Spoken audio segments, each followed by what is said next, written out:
আজকে নিউটনের এই কৌটো নিয়ে করব দারুণ একটা এক্সপেরিমেন্ট। এখানে দেখো কৌটোর ভেতরটা কিন্তু খালি। এখন আমি এইভাবে যদি ঘুরিয়ে ছেড়ে দিই তাহলে দেখব কৌটোটা কিন্তু স্থির অবস্থাতেই আছে। এইবার কৌটোয় সামান্য জল নিয়ে আবার কৌটোটিকে ঘুরিয়ে যদি ছেড়ে দিই তাহলে দেখব কৌটোটা কিন্তু এখন ঘুরছে।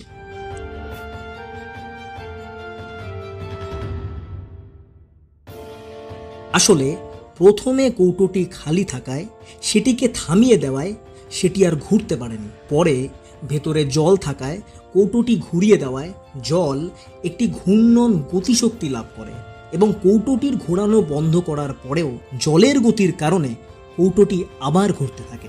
একেই বলা হয় বস্তুর গতিজাড্য বা ইনারশিয়া অফ মোশন।